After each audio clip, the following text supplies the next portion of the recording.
Okay, thank you all for coming. So basically, I will start my presentation. So our title is Cross-Language Clone Detection in Mobile Programming Languages. And my name is Stephannie Jimenez, and my advisor was Nicolas Cardoso. So basically, our motivation started because companies nowadays, they normally have two different development groups that create the same mobile app, but one will be only focused on the Android target, and the other will be focused for the iOS target. And this has a lot of issues because what's happening, I don't know if you've noticed, if some of you have Android or iOS, and then you try to change in another application, that some of things are the same, but are there's some features that aren't equal in both places. So this was a screenshot I took from the GitHub application, and basically you can see that in the iOS part, you have even more features than what the Android has. So this is not ideal. We want to have a consistency among platforms. So, but before going more into the topic, I'm going to define what are code clones. So in here at the left, I have the Kotlin snippet, and on the right, I have a Dart snippet. And I'm going to walk you through all the types of clones that there are. So the first one that we encounter is a type 1 clone. That's almost like an identical clone. As you can see, both of them have the same variable. They're assigned to the same way, and they are textually the same.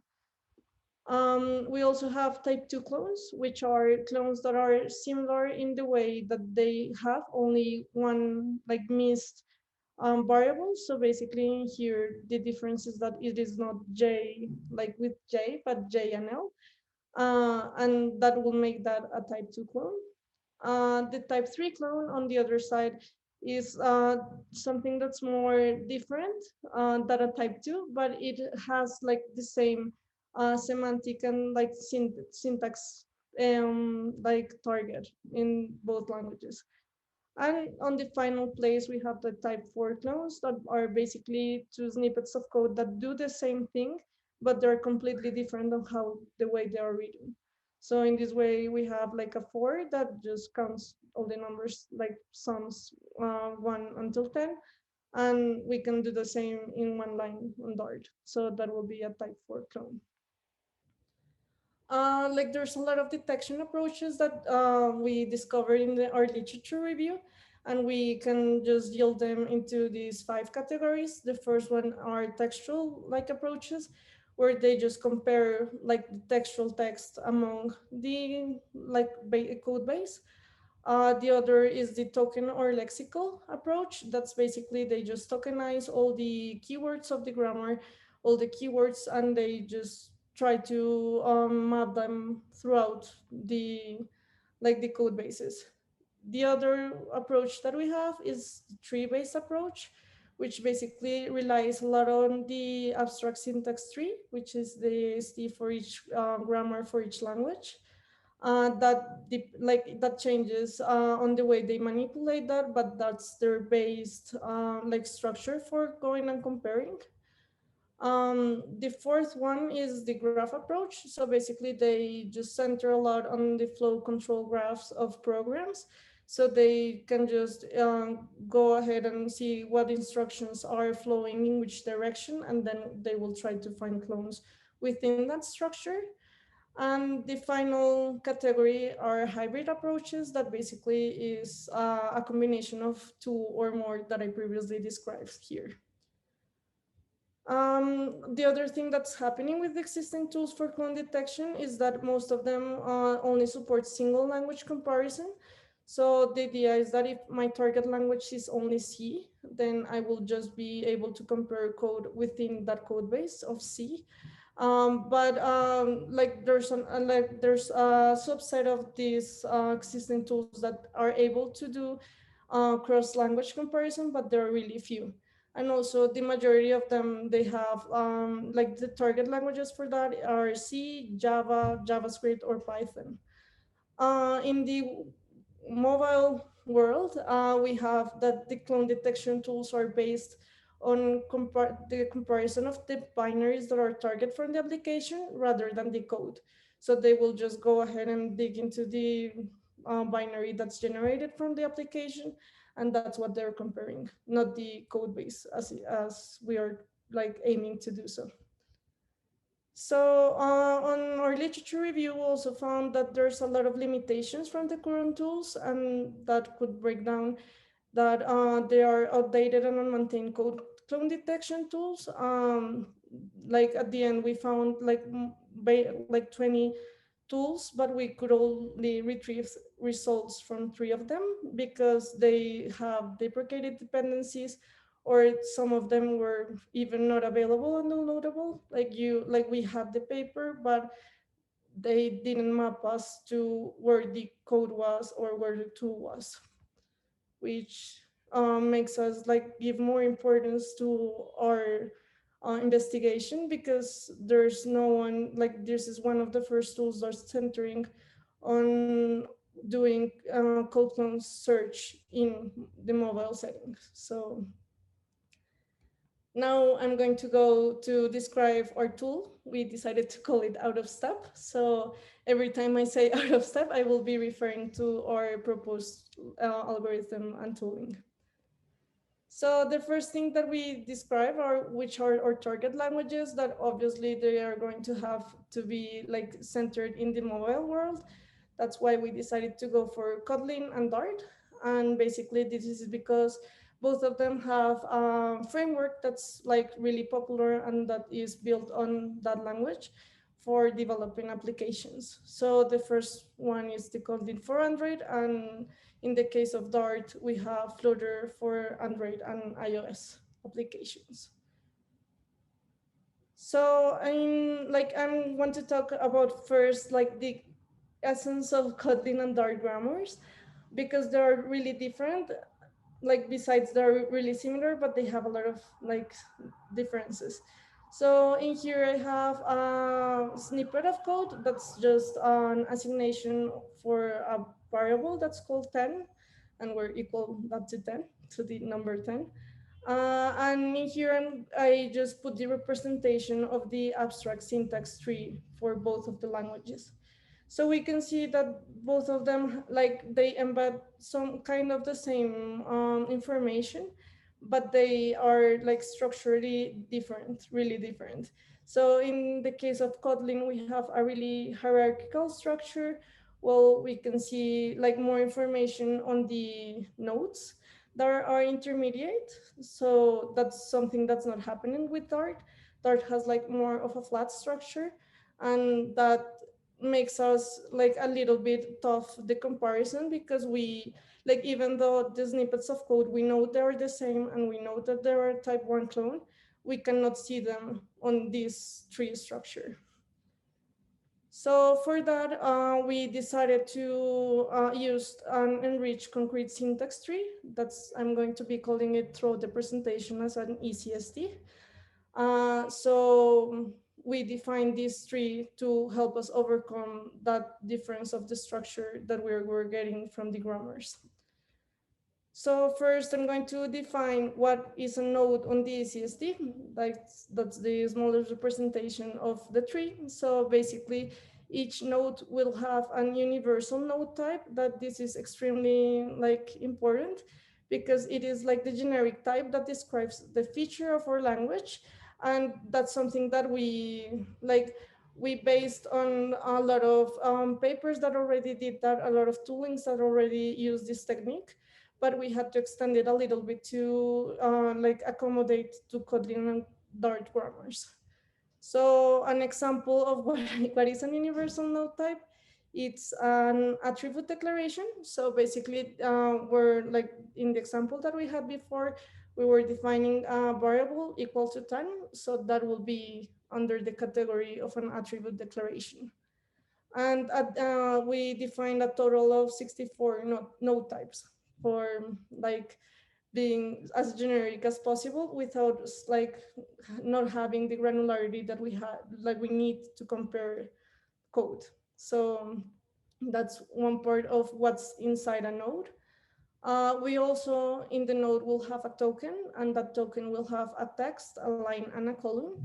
And in this way, we can know exactly what the text has, not just like its type. And also we can map to say at the end, like, oh, we found like something on that line and that column on the original text. And finally, we will have like each node will define a clone type. It may be null if like there's no clones when you do the comparison, but it will store like the node, like that the node will store the type of the clone.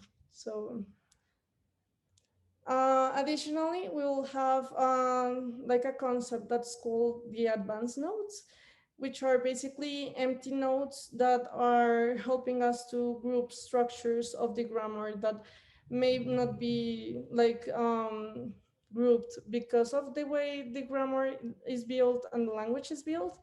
And under this category, we'll have the type, body, and expression universal nodes. Something that is like we have to note is that these nodes are not considered when we are comparing the trees, because there are empty nodes that we are going to put in there just to give it like the tree a more hierarchical structure more than anything else. So basically, when we go ahead and use all the things that I already described, and instead of using an AST, we go and build our eCST, we will get something like this, where, as you can see, this is more like, it has more information that we had before. And we also have like, in the case of Dart, we have more hierarchical structure like Kotlin, and we will be able to like have more information in the intermediate nodes. So in this way, we will be able, like in this example, to see that both of them have like an attribute declaration. That was something that we didn't have before just with the AST. So now that we are able to define and like create our eCST, like the next question is, okay, how do I compare it? So for accomplish this, what we did was develop an universal nodes mapping. So basically what we did was define like a similarity among all the universal node types. So we know that by definition, the type is going to be equal to its same type, which in this example is the value parameter list. It is going to be the same. But there's some places where we can say, okay, like our value parameter list can be also similar to a parameter list, which this will give us a lot of power to go and compare things and define things that are not equal, but they are similar to each other. And the other thing that we came through are the concept of stop nodes. So what we did was, when we were comparing the trees, we found that like a lot of structures, like when you were comparing the subtrees, you need to like break down the CST so you're able to compare small subtrees, subsections that may be together, and they may be in different locations. So for that, what we did was take the like more general structures that are normally present on code. That for us, that was the function declaration, function body, class declaration, and class body. And with that, we will be able to just split our eCST into like those nodes. So then we can compare it easily. And then we can also like be agnostic to the location of our tree in the comparison. And like finally, I'm going to talk about how we are detecting clones. So basically, we have two trees, and we want to know if they're similar and in which way they are similar. So for that, we will like use the nodes that are equivalent, like using our similarity mapping, and also we will use the tokens text because we want to compare that as well.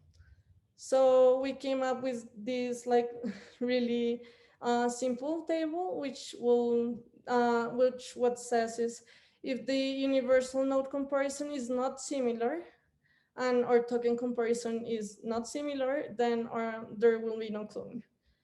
On the other hand, if we have a same node type, so like I have the value parameter list, and that's the same one in the other node that I'm comparing, and the token inside both of nodes are exactly equal, then I will mark that as a type 1 clone. Then if I have exactly the same node type, but the token is not the same, the text, then we will have a type 2 clone. And finally, if we have like a similar node type giving our mapping comparison and our token is not equal, then we will have a type 3 clone.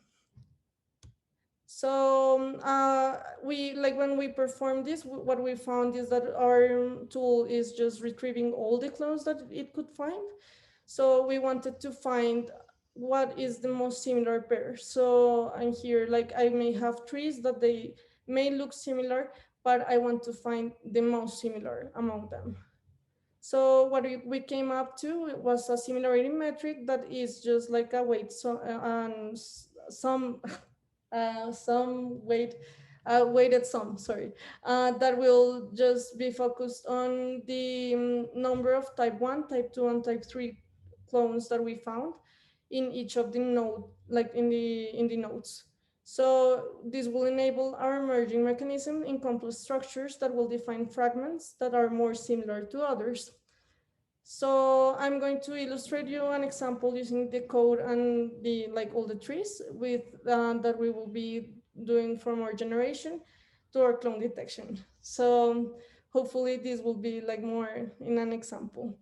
So in both of the codes, we have two functions that are they have a name, they don't have parameters, and they are defining a variable inside their body. And as you can see, they are switched.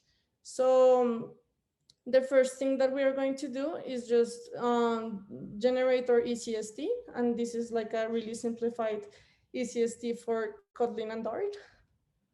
And once we do our eCST, what we're going to do is we're going to perform the fragmentation.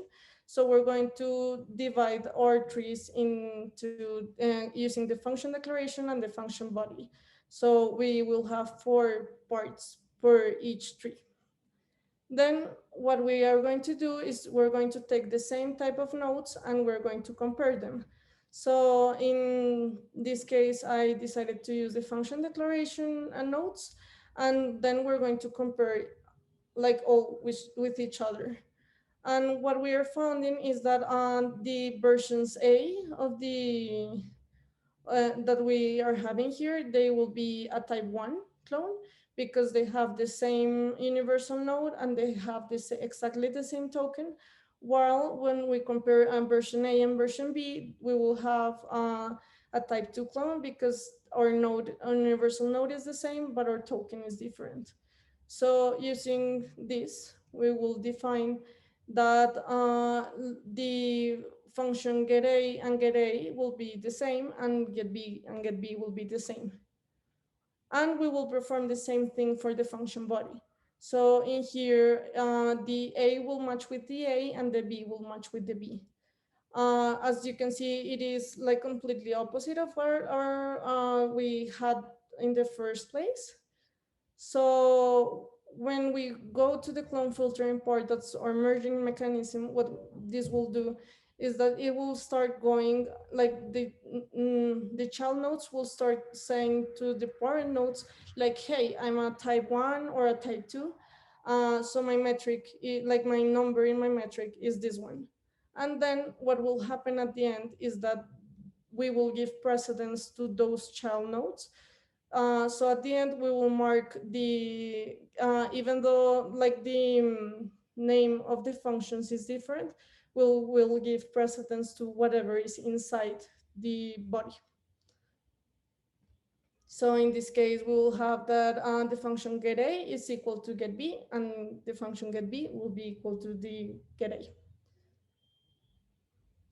So some like more facts about our out of step implementation is that we have project support. So basically we can handle directories and we are going to compare them, and we were going to find all the clones that we find in all the directory, like that it may have more than 2 files. Also, our filtering the clones is an optional parameter that's like especially important for people that want to, test run like everything to just know where are clones, and they don't want to find who are like the most similar clones. And finally, our implementation has an extensible architecture for new grammars that are supported by Antler 4. And it is really easy just to add a new language in there. So I'm going to go really quickly through the results. We decided to start with pure code on the Kotlin and Dart yeah, like code base before getting into a mobile like example. So we are going to see like the single language comparison and also the cross language comparison, because as our tool is agnostic, we should be able to do both of the settings. So first, I'm having here 2 snippets of code for Kotlin, the version A and version B, which one has a for, the other has a while. They are doing essentially the same, but we want to see what our tooling can retrieve from this. So when we run the tooling, we see that we are finding type 1 clones on the first declaration of the sum, and also in the assignation inside the loop nodes, which is what we expect. Also, as we have the merging mechanism, we're able to find a type 3 clone among the while and the for, because as we are giving precedence to the like child nodes, then they will say like, oh, hey, like I have a lot of things in my body that are the same, so maybe we are equal. So that's what's happening here. In the Dart case, when we are going to compare the Dart versions of the code, which are essentially like the most close possible to what we had in Kotlin, we retrieve somewhat the same results. But as you can see, we are not able to detect that increment in the counter because it is written in a really, really different way, and they're like in different parts of the structure of the code, so we are not able to catch that one. So when we go ahead and do the cross language comparison, then we will see like, okay, like they are essentially the same, like the versions are exactly the same, just written in 2 different languages, and we're finding the same things that we found before. So we have the type 1 clones and the type 3 for the loop structure as a whole. And when I compare a version A and a version B, what's happening is a really similar behavior that we were seeing on the side for the single language comparison, where we find the type 1 clones and the type 3 clones. Something that's happening here is that sometimes our tool will also match the first line with the second line, because both of them are variable assignation. So basically our tooling may also be confused and say like, oh, maybe this is a type 2 clone that maybe it will like be, but we are not catching it. And also, as the Kotlin 4 is written in like a really different way that Dart is written, then we are not able to find that the I is just incrementing while the while has it like as an instruction under the body. So now we're going to see the example of clone detection in mobile apps, where we just have basically 2 really simple apps that are just counter apps. They like, you tap one button and then will increase the value and you can reset it. So these are the 2 screenshots for both versions. And in this case, we are only going to find one clone that it is what we expect. That is this type 3 clone in the main activity widget and in the application. The rest of it are a lot of false positives that we're getting into like the complete code base. And this may be due because like basically mobile projects have a lot of assets and a lot of them are not in the native programming language like Kotlin. Kotlin has the XML file for layouts, and that was something that we didn't like thought that we will have to deal with. Well, Dart, they programmatically like write each of the UI elements with code, or like all our false positive clones were detected like using the most similar nodes we found in the clone. So like maybe that's true, like maybe if we take another pair of applications, maybe some of our false positive may be true positive, but for this case that wasn't what we expected. And like lastly, we also have to take into account that frameworks are extending the grammar of each language. So basically, they're not describing the grammar, and we are not able to catch them and have special notes for them. So some of the improvements that we can do is, well, basically to add specific elements of the frameworks to our grammar. In that way, we can also extend the grammar and have like universal notes for each of them. Also, we could like discover that maybe if we analyze the code base once it is compiled in the programming language, maybe we will have the advantage that everything is written on the like base programming language without the framework layer. So maybe we will be able to find more clones into that. And also we can include Swift into the code clone detection languages, because that's something that like that's another really popular language for mobile applications. And finally, her conclusions is that basically out of step can find codes written in like any language that we target when you use exclusively the native language without any framework on top of it. Also, like sadly, this like problem in general doesn't have any standardization, so we don't have a score or a benchmark for doing a comparison of our method against of like all the literature that we found. And finally, out of step is like really extensible and flexible because like adding a new language to it, it could be really easy. So yeah, that's it. Thank you. So I guess we can go ahead with questions.